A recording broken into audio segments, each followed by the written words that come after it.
sitting here with the king, Rod Fergusson, executive producer at Epic Games on the Gears of War franchise. And I guess the only natural thing to ask you is about the Gears of War 3 now that we're finally getting to see a little bit more of it. I know Cliff presented it at Jimmy Fallon back in April, but that was just a little bit of a teaser. Right. What are you guys revealing here at E3? At E3, we're showing live gameplay of 4-player co-op campaign, with our Fort demo that we showed at the keynote at the Microsoft on Monday, Microsoft briefing. And then we're also showing their new mode, Beast Mode, which is your ability to play as the Locust monsters and go and hunt down those pesky humans.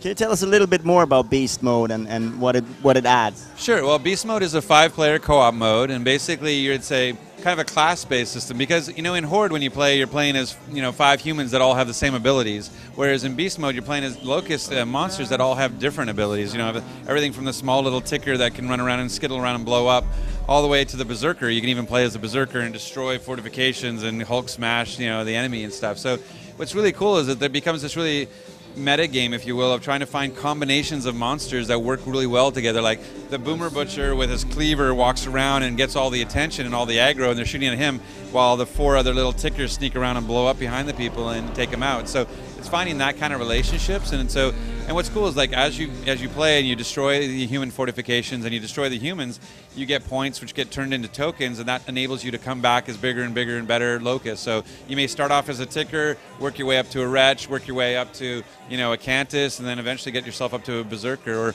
maybe even one of the new monsters like the Centipede, which is our big giant 8-foot centipede, which is awesome.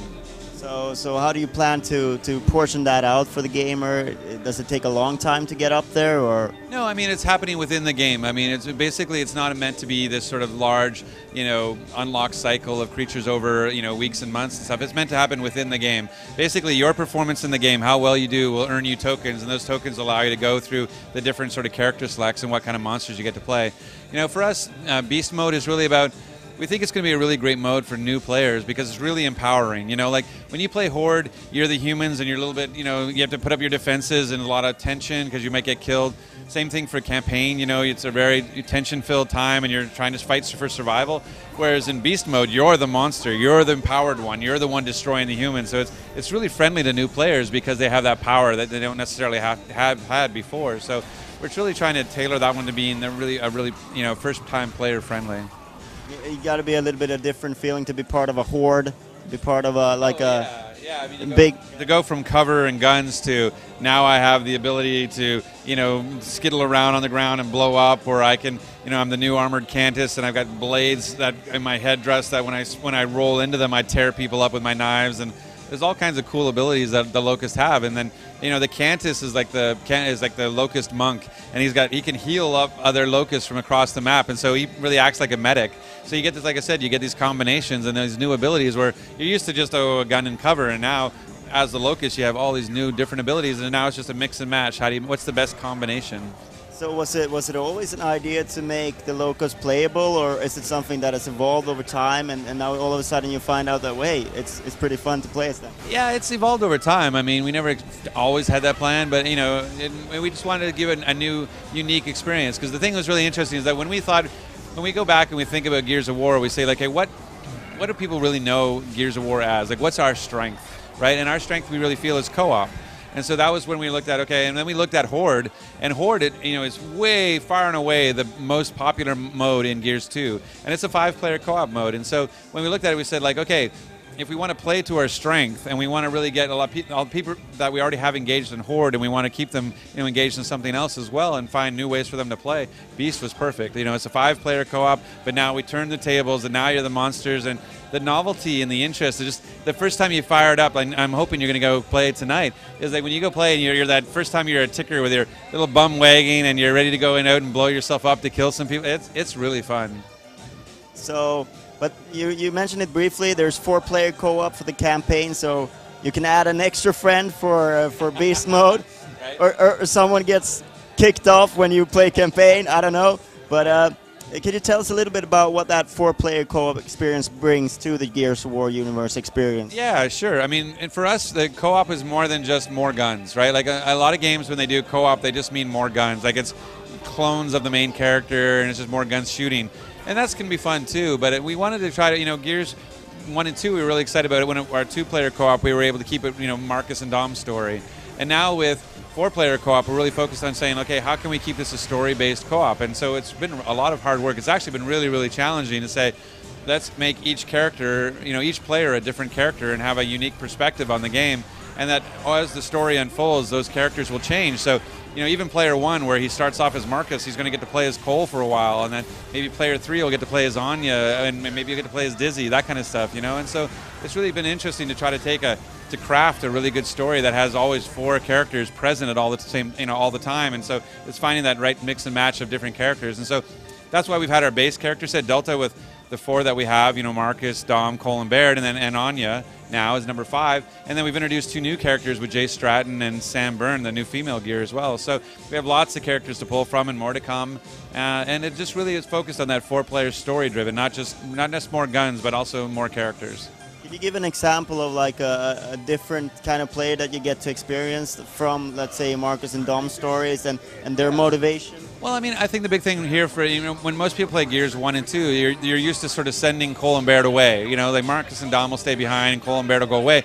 And you don't know what's going on there, you don't know what's happening. And what's really nice is in Gears 3, you actually have that ability that, Baird and Cole get sent away, but then you get to go play as them and you get to go see what it's like to be in their squad without Marcus, without Dom, with Cole as the squad leader, and he's taking them on the mission. What's that like?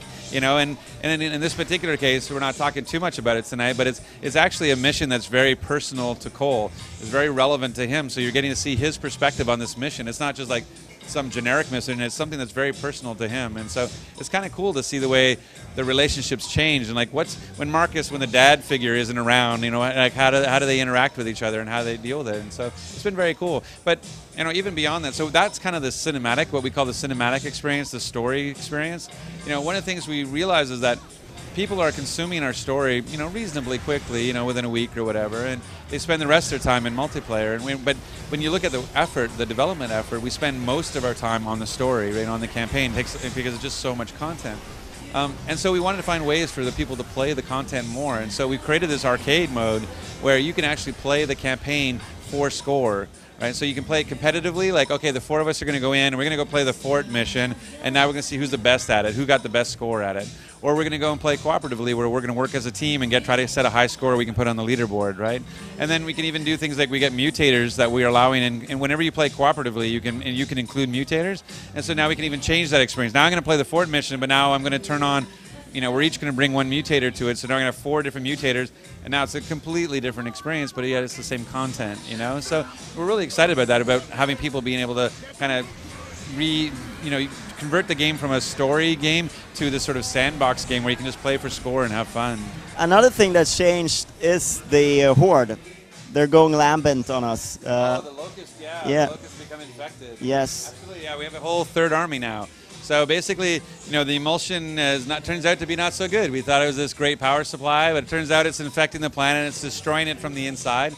And with that ability to sort of, infect the planet, it's also infecting the Locust, and the Locust to become this unnatural lambent army, these mutants who can mutate their arms and their heads and their legs. And they're just a terrible, 3rd army and at no point ever will two ever gang up on the other one. It's never going to be like that. It's always a 3-way battle. It'll always stay a 3-way battle. But yeah, it's very exciting to have yet this new enemy.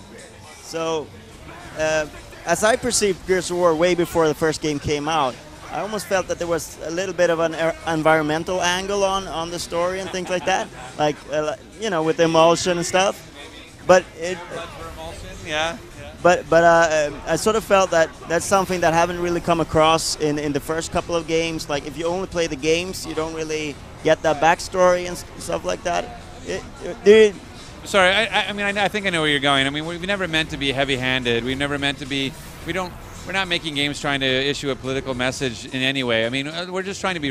When we do it, we kind of touch, on topics that are relevant to us and then things that we're thinking about at the time. But it's not like, oh, let's get this, environmental message out, or let's get this economic message out. It isn't that at all. It's just that it's in the forefront of your mind because you're thinking about it, and it kind of gets reflected in your work. So, there's all kinds of, if you think about it, about fighting over this new energy source, and eventually that energy source coming around to bite you back in the butt. There's kind of cool messages there, but that's not something we're trying to hit anybody in the face with. let's not let it get in the way of great action, right? Exactly. It's all about chainsawing people in half. Basically, that's what it comes down to. All right. Thank you very much for your time. Oh, you're welcome. Thank you. Did we fry that bitch?